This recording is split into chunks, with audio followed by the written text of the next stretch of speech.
বাবা আমরা নবীকে ভালোবাসি না, কিন্তু ইহুদি পণ্ডিত তার ভিতরে কত মহাব্বত দেখুন। তার বাড়িটাও মনে রাখেন শাম দেশে। কোথায় বাড়ি? শাম দেশে। শাম দেশ থেকে ছেড়ে চলে এসেছেন মক্কায়। কেন? নবী মক্কাতে আসবে, নবী মক্কাতে আবির্ভাব হবে, আমি ইহুদি মরে যাব, আখেরি নবীর চেহারা দেখতে পাবো না, নসিবে হবে না। তাই শাম দেশ ছেড়ে চলে এসেছেন কোথায়? কোথায়? মক্কায় চলে এসেছেন। উদ্দেশ্য কি? আখেরি নবীর নূরানি চেহারাটা একটু দেখবেন।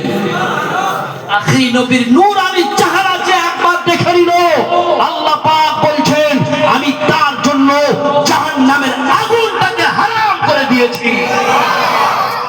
সেই নবীকে দেখবার জন্য নিজের বাসস্থান, ঘর বাড়ি সব ছেড়ে দিয়ে হযরতে আয়েশ ইহুদি পণ্ডিত তিনি চলে আসছেন কোথায়?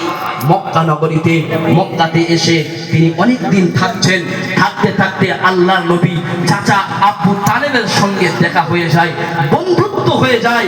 আর এই বন্ধুত্ব হতে হতে, কথা হতে হতে ইহুদি পণ্ডিত চাচাকে, দাদুকে বলছে, আল্লাহ নবী দাদু আব্দুল মুত্তালিবকে, ও আব্দুল মুত্তালিব, তোমার সঙ্গে আমার তো বন্ধুত্ব হয়ে গেল ঠিকই, তবে আমার মনে একটা নিয়ত আছে, আমার মনে একটা আশা আছে।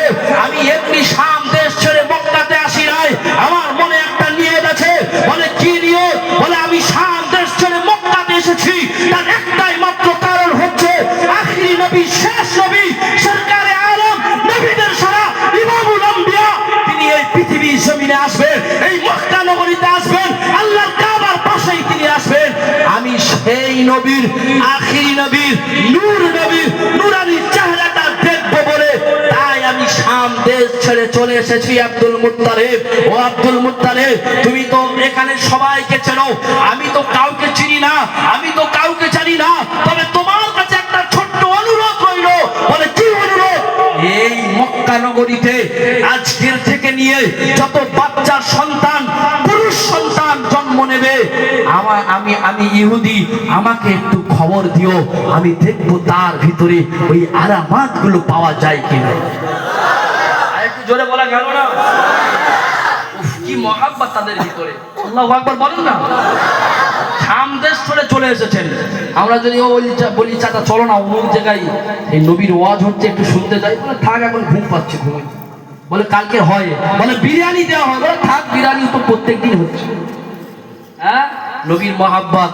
খালি একদিন নবী দিবস আসলে তুমি পাঞ্জাবি পরে নবীর নবী করব, এরকম নবী করে লাভ নেই। নবীর সুন্নাতকে যদি আঁকড়ে ধরতে পারো, আল্লাহ পাক কামিয়াব দেবেন। তো ইহুদি পণ্ডিত আব্দুল মুত্তালিবকে সব ঘটনাগুলো খুলে বলল, আমাকে একটু বলবে, আমাকে একটু খবর দেবে, তাহলে আমি আখিরি নবী, শেষ নবীর নূরানি চেহারাটা আমি দেখবো। জানি না আমি কতদিন বাঁচবো, আমি বলতে পারছি না, কিন্তু আমার মনে বড় আশা, আমি আখিরি নবীর নূর, আমি একটু চাঁদ মুখখানা দেখবো। ইহুদি পণ্ডিত প্রত্যেকটা দিন ওই যে আলামত পেয়েছেন, কি আলামত বলেন তো? আসমানে একটা তারকা উঠবে, যেদিন নবী পৃথিবীতে আসবে, সেই